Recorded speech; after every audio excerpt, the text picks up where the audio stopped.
Olá, está no ar Porto e Negócios. Eu sou o Maxwell Rodrigues e fico com você nessa próxima meia hora. Não esqueça de acessar o nosso site, deixar lá o teu comentário, a tua sugestão de pauta para que possamos debater aqui no nosso programa.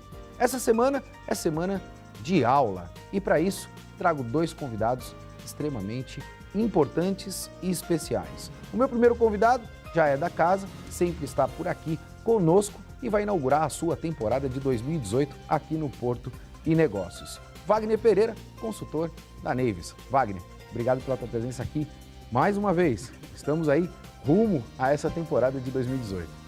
Max, obrigado pelo convite, é um prazer estar aqui, Adriano. E vamos lá, vamos falar sobre os temas que são importantes e fazem diferença no nosso cenário portuário. Meu segundo convidado é Adriano Hernandes, presidente da Gelog. Adriano, obrigado por ter conseguido um espaço na tua agenda para participar conosco aqui do Porto e Negócios. Eu que agradeço a oportunidade, Maxwell.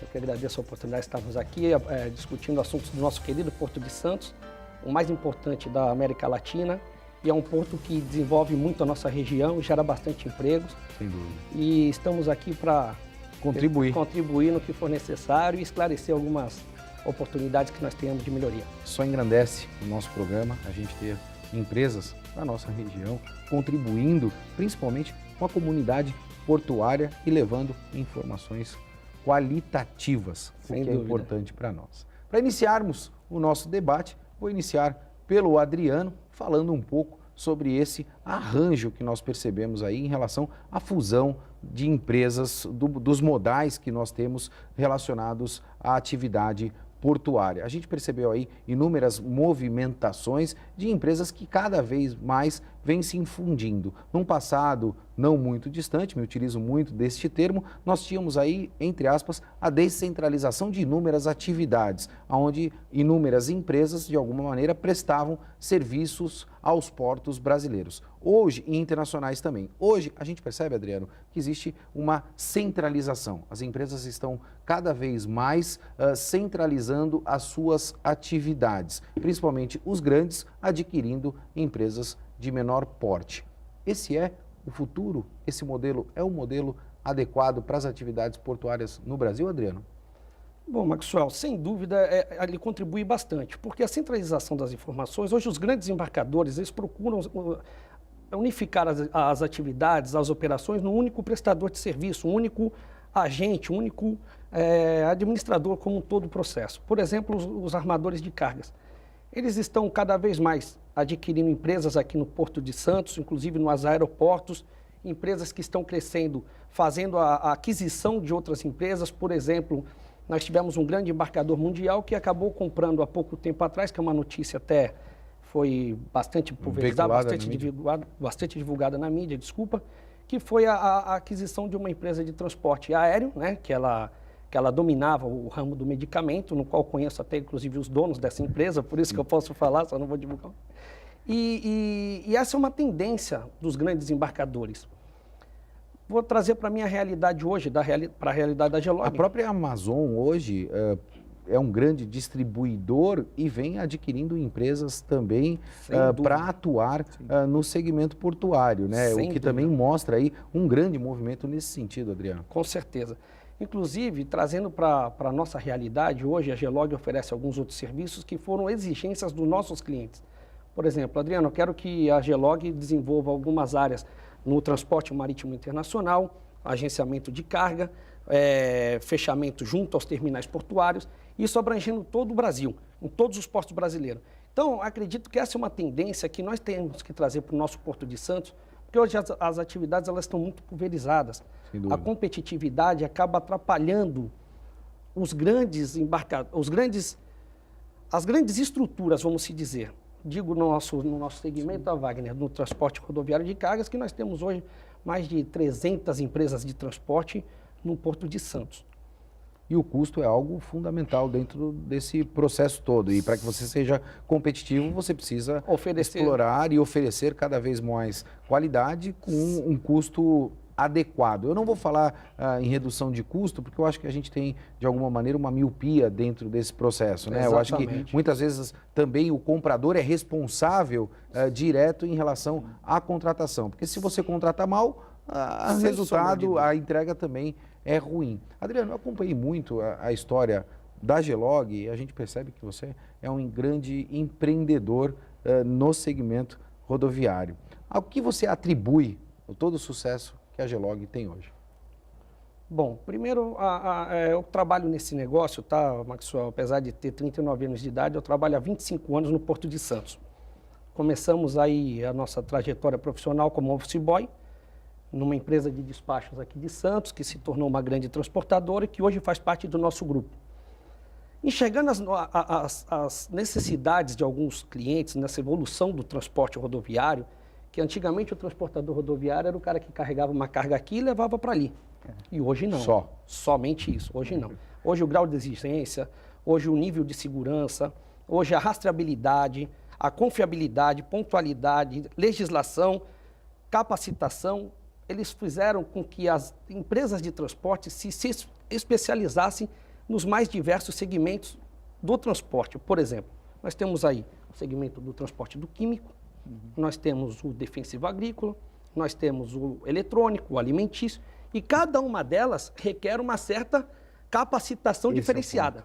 É isso. Então, nós procuramos, dentro da Gelog, oferecer todo esse diferencial. Hoje nós podemos transportar, né, desde uma carga simples, que não requer, que não agride o meio ambiente, que não tenha nenhum tipo de particularidade. E complexidade, até como até o explosivo. Nós temos o CR, que é um certificado do Exército Brasileiro, que hoje nós podemos transportar. Que permite o transporte de mercadorias como essa. Fora isso, um grande diferencial, Maxwell, assim, que fez com que a Gelog desse um salto um pouco maior nos últimos anos, crescendo gradativamente nos últimos anos, é que nós optamos na não terceirização da frota. Isso para o embarcador é um enorme diferencial. Por quê? Além dele ter uma segurança de que a carga dele está sendo monitorada, ela está sendo rastreada, tem uma manutenção por trás dos nossos veículos, tem bem divulgado dentro da nossa empresa o processo de renovação de frota, todos os motoristas CLT, ou seja, enfim, são diferenciais que é aquilo que eu volto atrás. Nós tínhamos que procurar centralizar. Você precisa ter uma capacidade de gestão muito grande para atuar desta maneira, porque é muito simples também, muitas vezes você ser um transportador, receber encomendas de alguma maneira dos teus clientes e terceirizar isto para frotas que muitas vezes nós conhecemos que não têm a menor condição de transporte no mercado. Adriano, se me permitir, vou chamar o Wagner para o jogo, porque você fez algumas pontuações que eu gostaria de saber a opinião do Wagner. Sim. Wagner, a gente sempre discutiu em off, né, fora das câmeras especificamente, a questão de repasse de responsabilidade. Será que o mercado cansou deste processo de repasse de responsabilidade? Ou seja, isso não é responsabilidade minha, é de um secundário, não é responsabilidade do secundário, é do terciário e assim sucessivamente. Será que esse movimento que o Adriano comentou vai ao encontro diretamente a isso? Ou seja, os clientes estão buscando uma única empresa que se responsabilize por todo o processo? Sem dúvida. Até complementando um pouco a questão da primeira pergunta que você fez para o Adriano com relação às fusões, né, de grandes empresas com pequenas empresas, vem de encontro a isso. Esse modelo ele já está tomando conta do mundo. Se a gente for paralelizar ele com a questão portuária, a gente vê grandes armadores, donos de grandes terminais e de grandes terminais, grandes frotas, e aí ele está tentando fechar toda a cadeia logística até fazer o door-to-door, que é o que a gente fala sempre, né, entregar porta a porta o container que é uma importação ou que seja uma exportação. Então, esse modelo vem para fazer com que a gente tenha menos essa troca de responsabilidades e na hora que você tem um problema, na verdade, o cliente final, ele não quer saber se é o A, o B ou o C, ele contratou uma empresa. Quando você tem vários prestadores de serviço, fica muito difícil você imputar a responsabilidade, porque no final você que está com a cara a tapa lá, falando um pouco da Gelog, você que tem que falar para o cliente, olha, se você tomou a decisão de terceirizar, por exemplo, sua frota e um caminhão eventualmente não chega do destino, quem vai explicar é a Gelog, não é o terceiro. Sem dúvida. Então, esse modelo é sim um modelo que vai trazer mais segurança e, sem dúvida nenhuma, mais eficácia para todo o processo. Você acredita que esse modelo vai perdurar por algum tempo, Wagner? Ele vai, falando do Brasil, ele vai começar, né? Porque a gente ainda está caminhando e vai ficar assim, porque é um modelo que... É um modelo, Maxwell, que se você for ver, da comercialização lá atrás, dos nossos avós. que você batia na porta de uma determinada pessoa para fazer um serviço e você sabia que era aquela pessoa fazendo o serviço. Hoje aquela pessoa se tornou uma marca. Então quando você quer negociar, você quer que aquela marca se responsabilize por tudo, principalmente no processo logístico.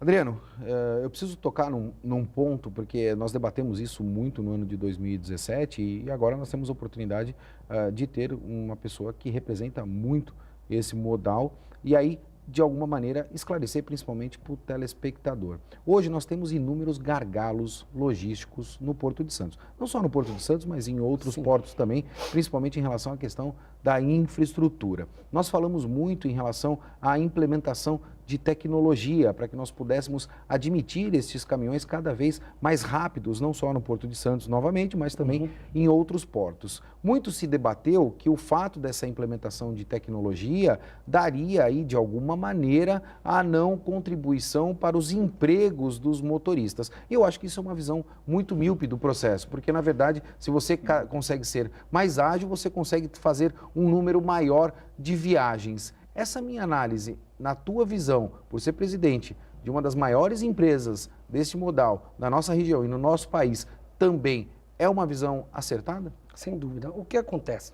O Porto de Santos, como outros portos do Brasil, eles possuem muitos gargalos. O Porto de Santos, por ser o maior da América Latina, o gargalo proporcionalmente é maior. Começa pelo acesso.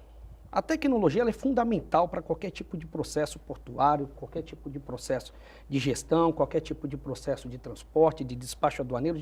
Em qualquer área de atividade hoje, nós temos que ter uma tecnologia bastante funcional e sistemas competentes e competitivos para isso.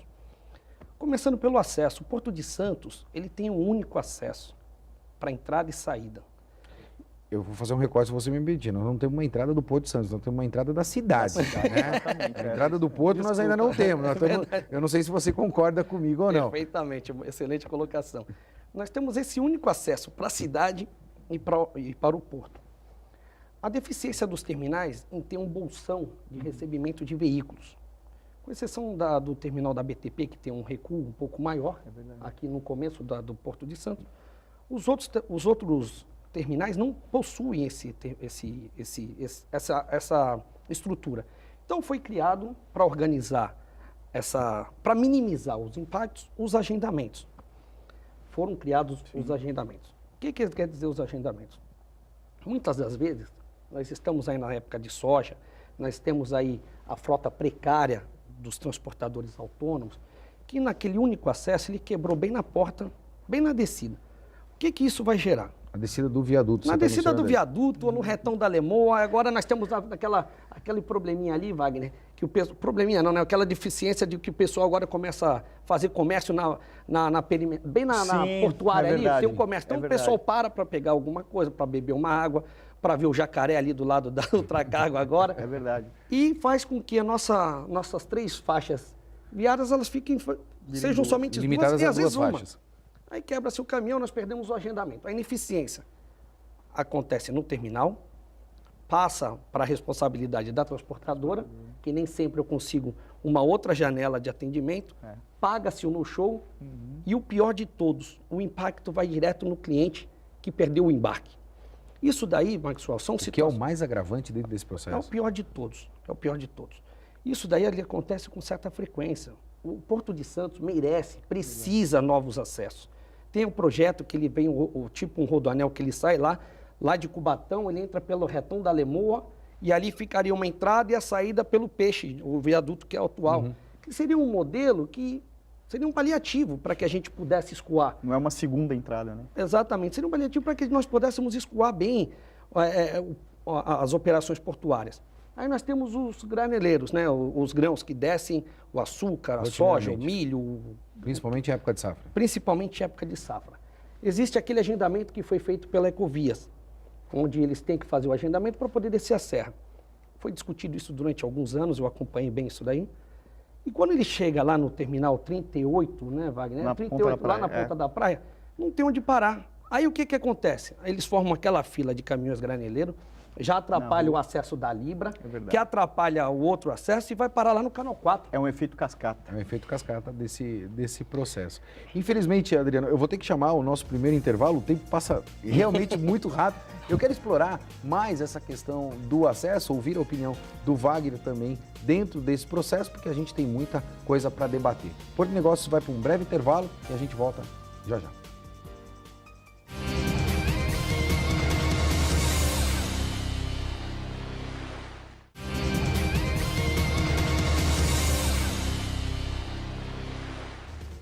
Estamos de volta com Porto Negócios, eu sou o Maxwell Rodrigues e não esqueça de acessar o nosso site, deixar lá o teu comentário, a tua sugestão de pauta para que possamos debater aqui no nosso programa.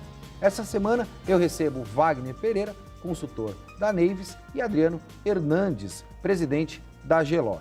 No último bloco debatemos muito em relação à questão do novo acesso ao Porto de Santos. E aí eu vou começar pelo Wagner, pelo conhecimento tecnológico que você tem. Wagner, o Adriano falou com muita propriedade em relação à questão do no-show.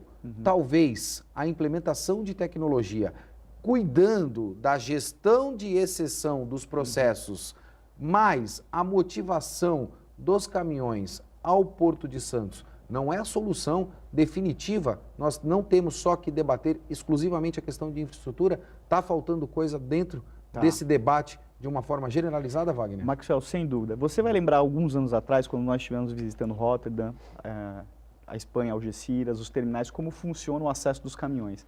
Ele tem que ser motivado, nós já temos isso dentro dos nossos sistemas hoje, alfandegários aqui na Baixada Santista. Ele precisa ser agendado, nós também já temos isso. O que está faltando? Um pouco dessa infraestrutura de bolsões para receber e fazer a verificação da exceção.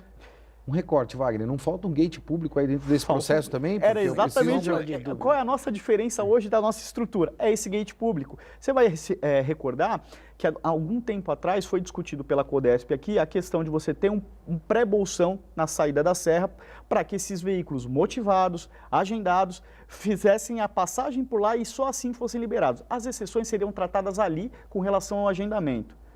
Infelizmente, a gente viu que isso não seguiu para frente. Então, falta um pouco dessa regra, dessa definição de regra e pensar no processo para evitar com que esses gargalos aconteçam aqui. Hoje, a gente não tem um tratamento disso, porque tudo acontece, como o Adriano bem explicou, no momento. O caminhão vem, não passa por esse gate público, não é analisada uma exceção, e aí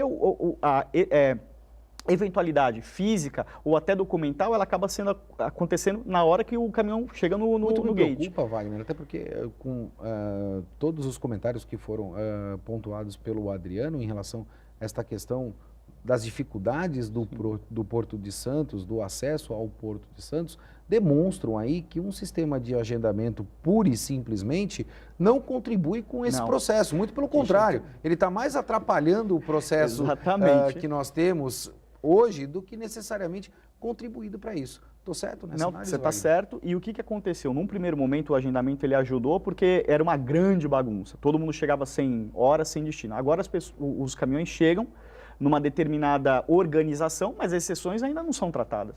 Né? Você disciplinou como esse caso especificamente em relação a um congestionamento onde o Adriano, de alguma maneira, a Gelog e os seus caminhoneiros acabam perdendo essa janela de descarga e gerando os problemas que eu gostaria de complementar com relação a isso? Essa questão física, por exemplo, do tratamento de exceção, não só documental como física, porque o caminhão é um agente nesse processo todo. Ele precisa ser analisado. Há um tempo atrás, uma instrução normativa dizia que os terminais tinham que analisar a estrutura do caminhão, placa, condições. Não, isso é uma função do ente público. Então, a NTT, junto com a Codesp, dentro dessa solução que foi proposta há uns anos atrás, que ela envolvia, inclusive, o tagueamento da carga por RFID e trariam grandes benefícios, vai muito de encontro ao modelo internacional, onde você tem um gate público, onde você tem uma pré-análise disso, e aí o caminhão desce na certeza e na iminência de que ele não tem nenhum problema para ser embarcado. Isso traria, uma segurança para o processo e uma acuracidade que elevaria o Porto de Santos a um nível internacional.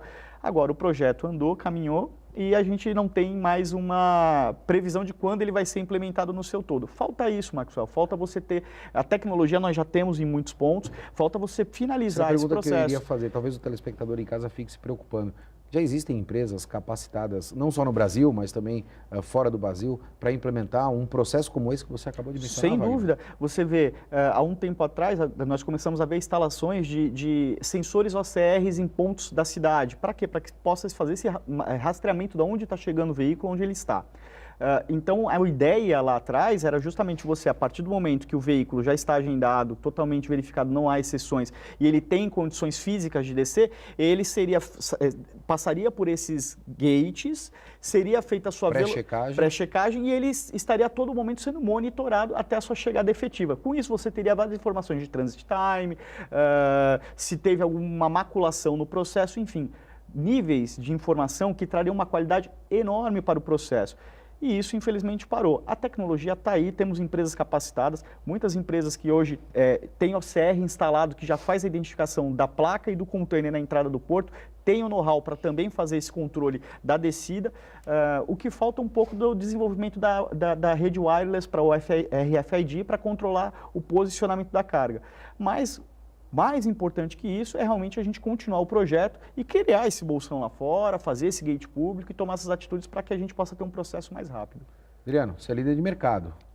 Essa é a solução? É esse o caminho que nós temos que seguir para que a gente possa resolver definitivamente esses problemas e não de alguma maneira continuar, se assim eu posso me utilizar, enxugando gelo? Não, sem dúvida. A tecnologia ela tem que estar presente nesse processo como um todo. Nós temos que trazer empresas especializadas para esse segmento, para estruturar vamos se dizer, para estruturar a descida dos veículos, para estruturar a produtividade do nosso Porto de Santos, para estruturar a produtividade das transportadoras, dos prestadores de serviço como um todo. Mas ainda volto, tá, Wagner, até me perdoe, a infraestrutura ela ainda tem que ser muito melhorada, com acesso ao Porto de Santos. Por exemplo, só tem uma rodovia para descer ao Porto de Santos, onde os caminhões eles estão hoje disputando com ônibus, com motociclista, com carros de passeio e etc. A subida da Anchieta e a subida da Imigrantes funciona, mas a descida para caminhões, somente a Anchieta. Isso dificulta muito o processo. Além disso, o veículo ele não pode ultrapassar pela esquerda. Ou seja, é uma fila indiana de ponta a ponta, gente. É um despropósito. A produtividade, ela está totalmente sendo perdida na descida da serra também. Isso desmotiva o empresariado a fazer investimentos em novas frotas, uma vez que é indiferente, né, você ter veículos melhores capacitados ou não circulando pela própria Anchieta, como a gente presencia inúmeras vezes, Adriano? Maxwell, para nós, os empresários do Porto de Santos como um todo, estou aqui falando em nome de todos eles, porque a insatisfação é geral. Por exemplo, o veículo biarticulado, ele não pode mais descer os 30 metros a Serra da Anchieta, porque o problema da segurança, não sei qual foi feito, não sei qual foi o estudo que foi realizado na época, ele não pode descer pela questão do comprimento, né, nem pela capacidade de peso. Em compensação, a cegonha, ela não é articulada, biarticulada, e ela desce a serra com comprimento que ela é bem mais prejudicial para a nossa segurança como usuários da rodovia do que um bitrem, do que um rodotrem. Então isso tudo prejudica muito a produtividade do nosso porto. É um conjunto de ações que nós deveríamos ter para que a nossa produtividade fosse melhor. Se você me permitir, falta um pouco de um plano nacional de logística. A gente fica muito refém dos governos que vão entrando e não pensam a longo prazo o nosso porto, Maxwell. A gente precisa, para resolver esses problemas, você vê, a gente fala de vários pequenos problemas, a gente fala da estrutura da entrada da cidade, a gente fala de um uso excessivo do modal rodoviário, sendo que a gente tem outras matrizes que poderiam ser trabalhadas como o próprio trem, a cabotagem. Então, a falta de um plano nacional logístico influencia em tudo isso. A gente tem aí várias discussões, até para escoamento de carga, de estradas que deveriam já estar prontas e não saíram do papel. Exato. Então são exemplos práticos. Que geram os impactos que nós já conhecemos. E aí eu vou me apropriar de algumas palavras que você fala de vez em quando com relação à responsabilidade do ente público. Ele deveria estar preocupado em fiscalizar, legislar e arrecadar. Evidentemente, isso... Quando ele tenta esticar o braço para fazer obras, fazer as coisas, a gente tem esse problema.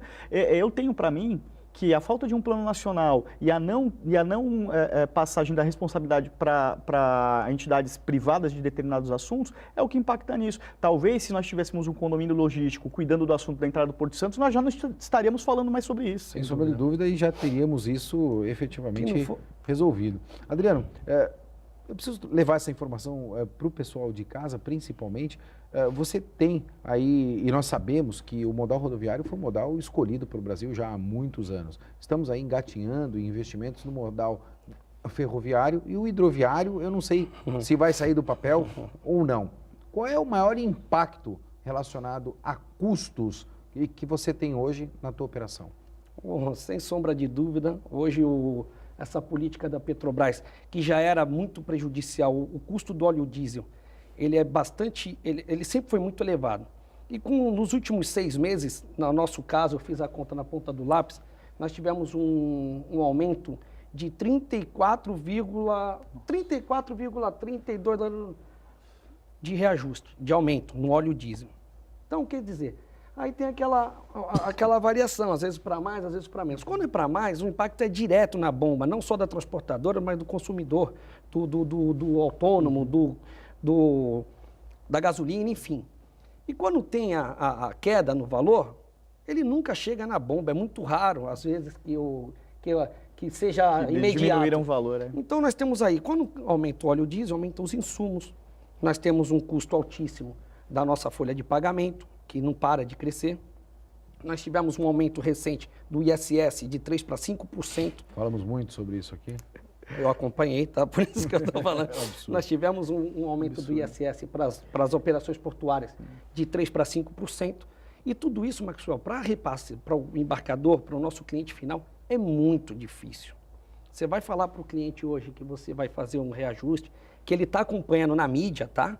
É muito difícil nós conseguirmos. E aí você acaba efetivamente gerando, né, e se habituando com toda a condição e principalmente com o exemplo que eu sempre gosto de me utilizar, Adriano. Ser empresário nesse país é construir um avião em queda livre. Exato. Infelizmente, a gente está chegando ao final do nosso programa e eu tenho me utilizado desse questionamento e não vou fugir de fazer o questionamento para os meus 2 convidados. Como estamos em ano político, vamos imaginar que de alguma maneira o Maxwell foi eleito presidente da República e, inevitavelmente, tenho que convidar o Wagner para ser meu ministro de Portos. Wagner, quais seriam as ações que você tomaria para que nós pudéssemos aí, a partir do nosso primeiro dia de mandato, fazer nos portos do Brasil? Maxwell, essa é uma pergunta muito boa. Eu trabalharia num plano de logística de longo prazo, de no mínimo 20 anos, para que pudesse dar segurança para ser realizado independente do governo que estivesse, né, com a caneta na mão. E um conjunto de ações com diminuição de burocracia, arcabouço legal, dando maior segurança jurídica para o investidor, aumentando o prazo de concessão.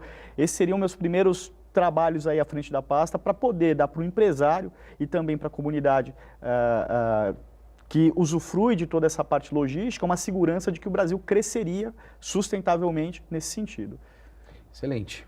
Tenho que fazer essa pergunta para o Adriano também. Adriano, fui eleito presidente da República, estamos no ano eleitoral. Vou convidar o Adriano, por todo o conhecimento que você tem, para ser o meu ministro de Portos. Adriano, quais seriam as ações que você tomaria a partir do nosso primeiro dia de mandato? Grande responsabilidade, né, Wagner? Não tenha dúvida. Primeiro de tudo, é o tema que hoje é unanimidade para todo mundo, descentralizar os portos.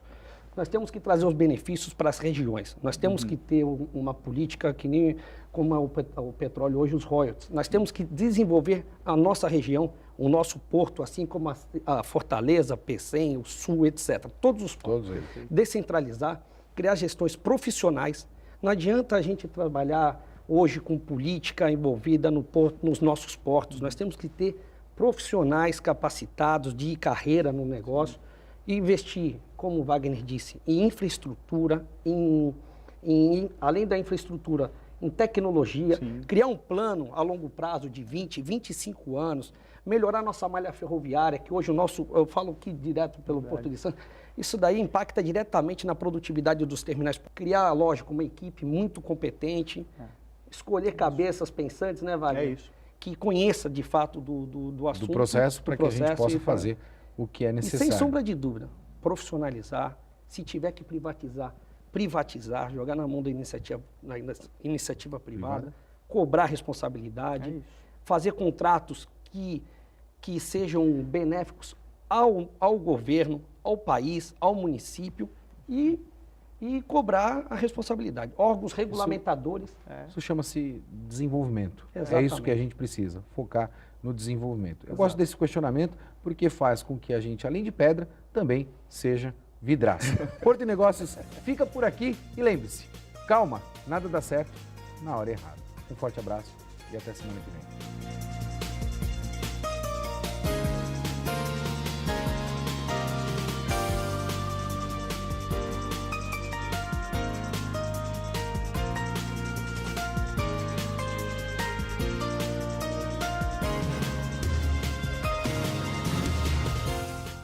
Porto e Negócios. Apoio Brasil Terminal Portuário. Acreditar e inovar. Mareste Telecomunicações. Society Corretora de Seguros. Transtec World. E Lubro Empreiteira de Mão de Obra.